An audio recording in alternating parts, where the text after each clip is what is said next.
आता आपल्या पुढे एक उदाहरण दिलेलं आहे. ते व्यवसाय साखळीतील जीएसटी यावर आधारित आहे. उदाहरण दिलं आहे, रोहित हे किरकोळ व्यापारी आहे. किरकोळ म्हणजे काय, जे चिल्लर विक्रेते असतात, किरकोळ व्यापारी असतात. त्यांनी वस्तूंच्या खरेदीच्या वेळी 5,600 रुपये जीएसटी दिला. म्हणजे जेव्हा त्यांनी घाऊक व्यापारी म्हणजे ठोक व्यापाराकडून जेव्हा त्यांनी वस्तू खरेदी केल्या असेल, तेव्हा त्यांनी एकूण जीएसटी 6,500 रुपये दिला. दिला म्हणतात. म्हणजेच काय, तो इनपुट टॅक्स आहे. मग विक्री करून म्हणजे वस्तूंच्या विक्री करून 8,000 रुपये जीएसटी गोळा केला.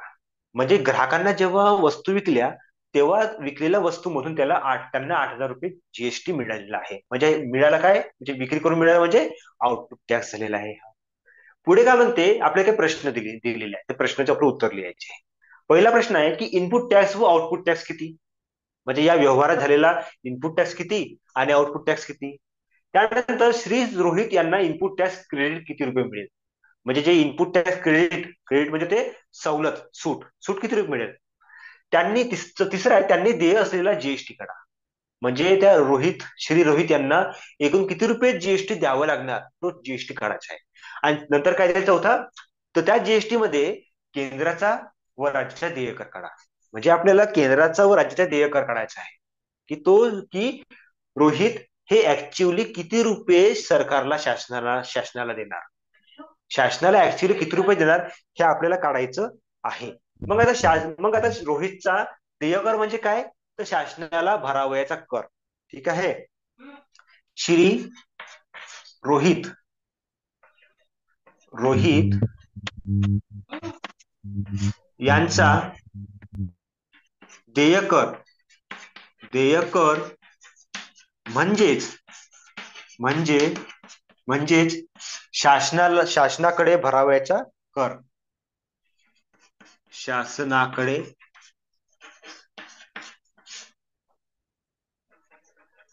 भरावयाचा कर. ठीक आहे. म्हणजे रोहित शासनाकडे किती रुपये कर देईल. आता मगाशी आपण पाहिलं होतं व्यवसाय साखळीतील जीएसटी पाहताना, की देयकर आपण कसा काढतो. तर देयकर काढण्यासाठी आपल्याजवळ एक आउटपुट टॅक्स माहित पाहिजे आणि दुसरा इनपुट टॅक्स क्रेडिट आपल्याला माहिती पाहिजे. क्रेडिट. ठीक आहे. जेव्हा आपण आउटपुट टॅक्स मधून इनपुट टॅक्स वजा करू, तेव्हा आपल्याला देयकर मिळतो. आणि देयकर मिळाल्यावर आपण ते नंतर काढू, किंवा त्याच्यामध्ये केंद्राचा किती असणार, राज्याचा किती असणार. तर आपल्या देयकर काढण्यासाठी सर्वात आधी आपल्याला आउटपुट टॅक्स किती आहे आणि इनपुट टॅक्स किती आहे हे माहिती करायचं आहे. तर आउटपुट टॅक्स पहिले आपण काढूया. Output tax. तर विक्रीचे आउटपुट टॅक्स म्हणजे काय, तर विक्रीच्या वेळी गोळा केलेला कर म्हणजे आउटपुट टॅक्स. ठीक आहे. तर विक्रीच्या वेळी किती रुपये कर गोळा केला आहे, विक्री करून 8,000 रुपये जीएसटी गोळा केला आहे. म्हणजेच काय, विक्रीच्या विक्रीच्या वेळी विक्रीच्या वेळी गोळा गोळा केलेला कर बरोबर किती रुपये गोळा केला आहे, 8,000 रुपये. 8,000 रुपये.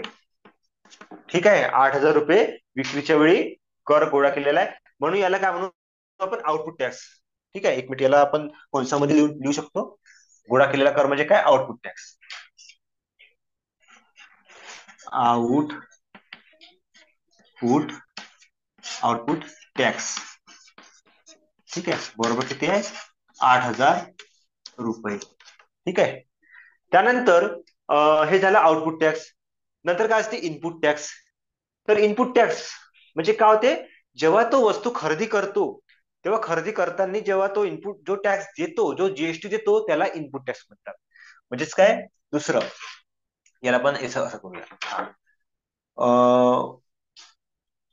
वस्तू खरेदीच्या वेळी म्हणजे खरेदी खरेदीच्या वेळी दिलेल्या कराला दिलेल्या दिलेल्या कराला दिलेला कर म्हणजे काय, input tax. Input tax.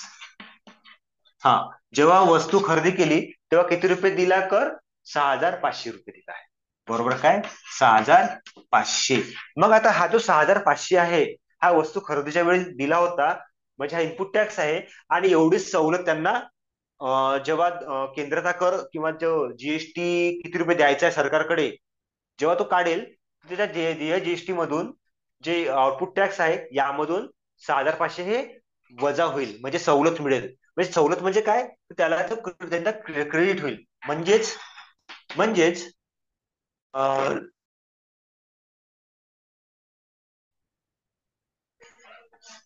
Tax credit credit credit हा क्रेडिट किती होईल? 6,500 रुपये. ठीक आहे. म्हणजे आपल्याला काय काय विचारलं होतं? इनपुट टॅक्स व आउटपुट टॅक्स किती? तर इनपुट टॅक्स हा आहे 6,500, आउटपुट टॅक्स हा आहे 8,000 रुपये. आपल्याला दिलेला होता, तो आपण लिहिला. ठीक आहे. वेगळा आपण कुठून आणलेला नाही, काही आकडेमोड केलेली नाहीये. आता काय करायचं आपल्याला? तर त्यांनी देय असलेला जीएसटी काढा. म्हणजे सरकारकडे किती रुपये टॅक्स जीएसटी द्यायचा आहे तो काढायचा आहे. आणि देय जीएसटी काढण्यासाठी आपल्याला आउटपुट टॅक्स म्हणून इनपुट टॅक्स वजा करावा लागेल. म्हणजे देय तिसरा तिसरा प्रश्न.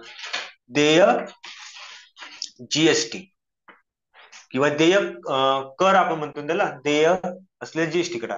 तर देय असलेला जीएसटी म्हणा किंवा किंवा देय असलेला कर म्हणा, देय कर. जास्त करून कर शब्द वापरतो. Output tax,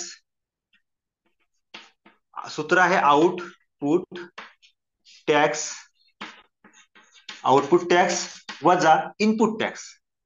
input tax credit, input tax credit credit. ठीक आहे. तर हे हे दोन्ही किमती आपल्याला माहिती आहे. आउटपुट टॅक्स आहे 8,000 रुपये, 8,000 रुपये वजा इनपुट टॅक्स आहे 6,500 आहे, 6,500 आहे. ठीक आहे. मग आता 8,000 6,000 वजा करा, किती राहील? 1,500 रुपये राहील. हे 1,500 काय झाला? श्री रोहित यांचा शासनाकडे शासनाकडे भरावयाचा कर झाला. परंतु आता याच्यामध्ये बी, त्या 1,500 मध्ये बी केंद्राचा किती रुपये कर आहे आणि राज्याचा किती रुपये आहे हे आपल्याला काढायचं आहे. म्हणून चौथं, केंद्राचा कर, केंद्राचा कर केंद्राचा कर किती कसा निघेल? बरोबर, 1,500 भागीला 2. बरोबर किती येणार? 1,500 भागीला 2, 1,500 मध्ये 2 भाग दिले तर 750 रुपये. ठीक आहे. म्हणून म्हणून राज्याचा राज्याचा कर किती होईल? 750, 750. कारण कारण काय असते? सीजीएसटी आणि एसजीएसटी हे दोन्ही समान असतात.